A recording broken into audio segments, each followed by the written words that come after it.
Por el Grupo Parlamentario Euskal Herria Bildu tiene la palabra el señor Otero Garibondo.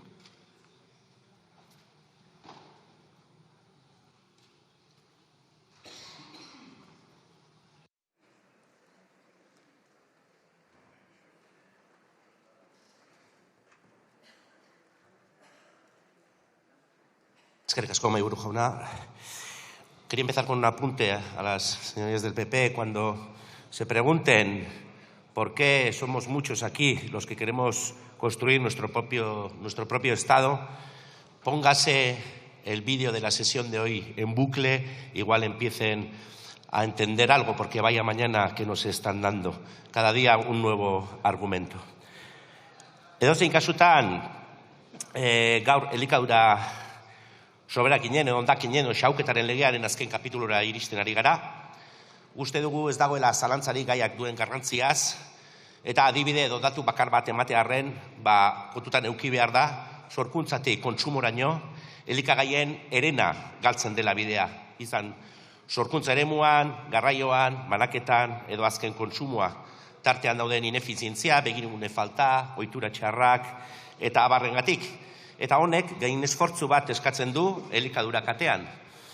Lurra eskatzen du, ura eskatzen du, garraioa eskatzen du, eta ezin ahaztu elikadura kateak sortzen dituen berotegi efektuzko gasen isuriak guztien ehuneko herena ikerketa batzuen arabera. Beraz, zenbat eta bidean elikagai gehiago galdu, orduan eta presio gehiago, natur baliabideei, lur gehiago beharko dugu, ur gehiago, eta presio gehiago aldaketa klimatikoari begira. Beraz, arrazoiak soberan daude neurriak hartzeko elikadura soberaginei begira. Beste kontu bat da, ea non ote dauden elikagai soberaginak ez sortzeko edo hauek asko gutxitzeko gako nagusiak. Eta guk uste dugu, neurririk eraginkorrenak elikadura subiranontasunetik etorriko liratekeela, hau da, besteak beste ekoizpenaren eta kontsumoaren arteko gerturatze baten bitartez. Gaur egun, gure nekazal abeltzainek merkatu globalizatuarentzako ekoizten ari dira, hau da, ekoizten duten gehiena kanpora doa, eta aldi berean kontsumitzen dugun gehiengoa kanpoti dator. Horri aurre egin gabe, ez da erraza izango soberakinen auzian eraginkorrak izatea, eta gaur onartzen dugun legea ez da arazo honetan sartzen.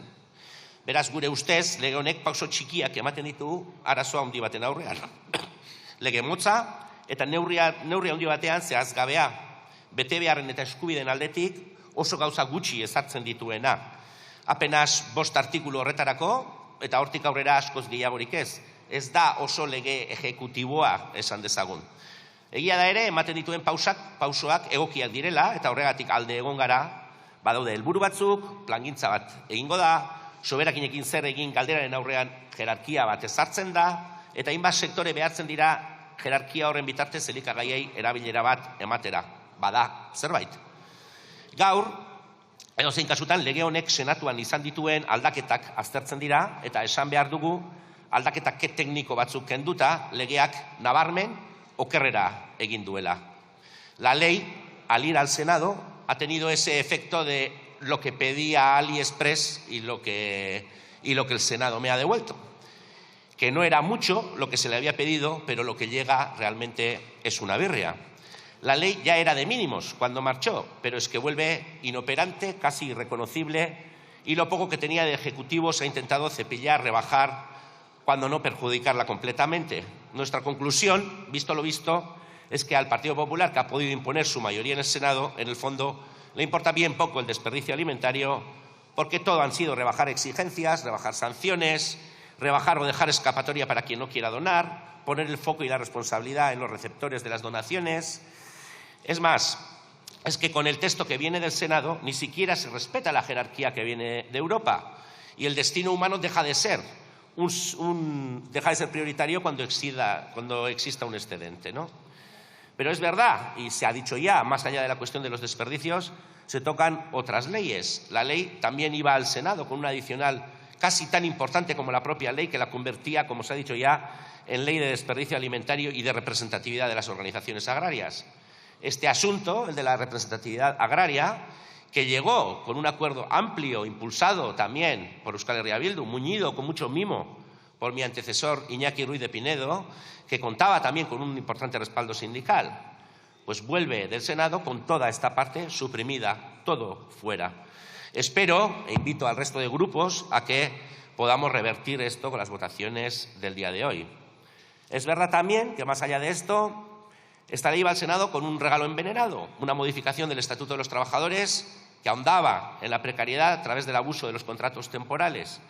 Pues todavía se le da otra vuelta de tuerca en el Senado y vuelve aún empeorada, ahondando más y más en esta precariedad.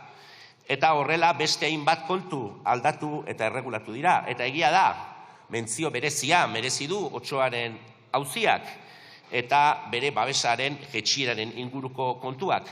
Guk gauza gutxi esango ditugu honen inguruan. Lehenik eta behin, eta gure ustez irizpide nagusiena, babes irizpideak, Otsoaren babes irizpideak, komunitate zientifikoaren eta txosten zientifikoen ondorioz etorri beharko lukete, eta ez da horrela izan. Eta bigarren kontua gurentzat garrantzitsua, Otsoaren babesa, abeltzantza estensiboaren babesarekin baterra etorri behar duela. Gu hor egon izan gara beti, eta hor egoten jarraituko dugu. Guzti hau esan da, zer esanik ez, hainbat emendakin edo zuzenketa tekniko eta arrazoizkoak diren beste erdibideko batzuk kenduta, guk senatutik etorri den gehienaren aurka bozkatuko dugu. Ze iruditzen zaigu, legearen irismena jeisteko bideratuak egon direla aldaketa guzti horiek. Esperamos, en definitiva, que la ley vuelva a la mejor versión disponible que teníamos y nos pronunciaremos en ese sentido y desde ahí pedimos un esfuerzo para el resto de grupos para que volvamos, en la medida de lo posible, a los consensos que teníamos cuando la ley salió de aquí. Besterik ez, eskerrik asko. Muchas gracias.